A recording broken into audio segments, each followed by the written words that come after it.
এটা আমার একমাত্র শোনাবো। ওকে সম্মান দিবি, সালাম দিবি, সালাম।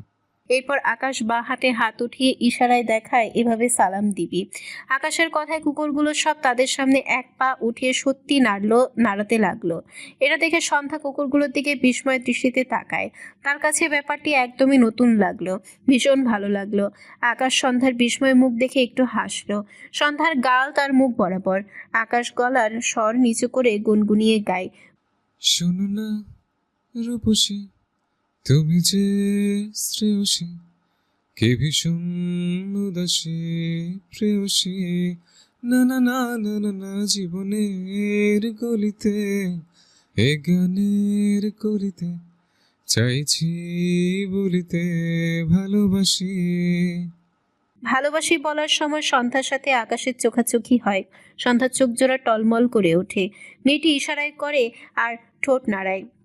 চোখের জলেরই আড়ালে খেলা শুধুই দেখেছিলে, যন্ত্রণারই আগুন নিলে পুড়েছে যে বোঝুনি তা। অভিমানে চুপটি করে গিয়েছিলাম তাই দূরে সরে, বোঝাতে চেয়েও পারিনি তাই বোঝাতে লুকোনো কথা। এইটুকু বলতে গিয়ে সন্ধ্যার চোখ থেকে পানি গড়িয়ে পড়ে। সন্ধ্যা ঠোঁট নাড়ানো কি ভীষণ নিখুঁত। আকাশ প্রতিটি কথা পড়তে পারল। মুগ্ধ দৃষ্টিতে তাকিয়ে রইল সন্ধ্যার দিকে। সন্ধ্যার চোখে চোখ রেখে ঢোক গিলে আওড়ায়, আমার ভালোবাসার চোখ থেকে অশ্রু ঝরিও না মেয়ে। তোমার অশ্রু আমার হৃদয়ে গভীর ক্ষত সৃষ্টি করে। সে খবর কি তোমার কাছে পৌঁছায় না সন্ধ্যা বলতে? আকাশ গ্যারেজে গাড়ি রেখে গাড়ি থেকে বেরিয়ে আসে। অপর পাশে দরজা খুলে দিলে সন্ধ্যা বেরিয়ে আসে। তখনই সৌম্য এসে সেখানে দাঁড়ায়।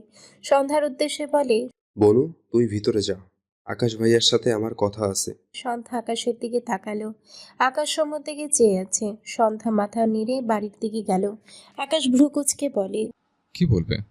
সৌম্য বলে। আপনি কি তখন আমাকে মিথ্যা বলেছিলেন? আকাশ মুখ গম্ভীর করে বলে। আমি মিথ্যা বলি না। সৌম্যর কপালে চিন্তার ভাঁজ। কিছু বলার আগে আকাশ শক্ত গলায় বলে, আজকে নিউজে দেখানো লোক দুটো আমার বউয়ের পেছনে লেগেছিল। তাছাড়া ওরা এর আগে বেহিসাব রেপ করেছে। ওদের কাজই ওটা ছিল। যার হাত কেটেছে সে ভালো মানুষ হলো, রাস্তায় মেয়েদের ব্যাক টাচ করতো না। আকাশ কথাগুলো ভীষণ সিরিয়াস ভাবে বলল। সৌম্য বিস্ময় দৃষ্টিতে চেয়ে আছে। আকাশ মোটেও মজা করছে না। সৌম্য বুঝলো কি বলবে বুঝতে পারছে না। উপর থেকে দেখতে কি ইনোসেন্ট লাগে এমনও এখনো লাগছে। আর ভেতরে কি? আকাশ দুহাত প্যান্টের ভেতরে গুজে রেখে সৌম্যর দিকে চেয়ে বাঁকা হেসে বলে, ইন ফিউচার তোমাকে আমার অ্যাসিস্ট্যান্ট বানাবো। তোমার সম্মতি লাগবে না, বড় ভাইয়ের সম্মতি আছে, এতেই চলবে। সৌম্য অদ্ভুত চোখে আকাশের দিকে চেয়ে আছে। একটু চুপ থেকে বলে, আপনি কি সত্যিই অগণিত? আকাশ মাঝখান থেকে বলে। যা ভাবছো তাই। কথাটা বলে সৌম্যর দিকে চেয়ে সূক্ষ্ম হাসলো আকাশ। এরপর বলে, তুমি আবার তোমার বোনের মতো দয়া সাগর নাকি? হলে হতেই পারো, কিন্তু আমি নই। লাস্ট কথাটা শক্ত করে বলে। সৌম্য বলতে চাইলো সে দয়ার সাগর নয়, কিন্তু কিছু বলল না।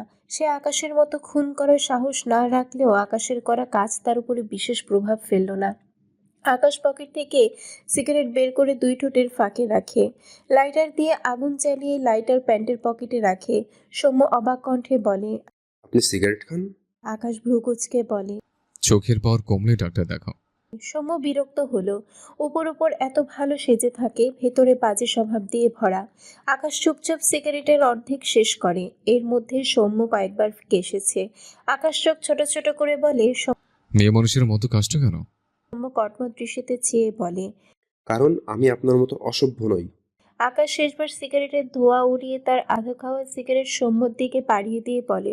পকেটে একটাই ছিল, হেঁটে দিয়ে চালিয়ে নাও। সৌম্য মৃদুস্বরে বলে। সিগারেট খাই না আমি। আকাশ ভ্রু কুঁচকে বলে। এত ভদ্র।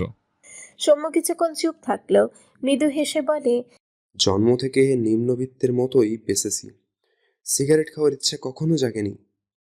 কারণ সেই টাকা জমিয়ে আমি আমার বোনকে কখনো খাবার কিনে দিতাম, নয়তো কখনো জামা কিনে দিতাম। আকাশ সিগারেটটি ঠোঁটের ভাঁজে রাখতে গিয়েও থেমে যায় সৌম্যর কথা শুনে। বেশ অনেকক্ষণ চুপ থেকে বলে। আমার চোখে ভাই বোনের সেরা জুটি আমার বউ সন্ধ্যা আর আমার ভাই সৌম্য। আকাশের কথা শুনে সৌম্যর মুখে হাসি ফোটে। মনে মনে হেসে বলে, তার মানে আপনি মানেন আমি আপনার ভাই, ঠিক যেমন আমার বোনও আপনার বোন? কথাটা শুনতে আকাশ সৌম্যের দিকে কটমট দৃষ্টিতে তাকায়। তার কি সুন্দর অনুভূতির একদম রফা দফা করে দিল। সৌম্য বলে, আমি এই বাসায় থাকবো না। কথাটা শুনতে আকাশ ভ্রু কুঁচকে বলে। কেন? এমনি। আকাশ রেগে বলে। বুঝলাম না, তোমার প্রবলেম কি?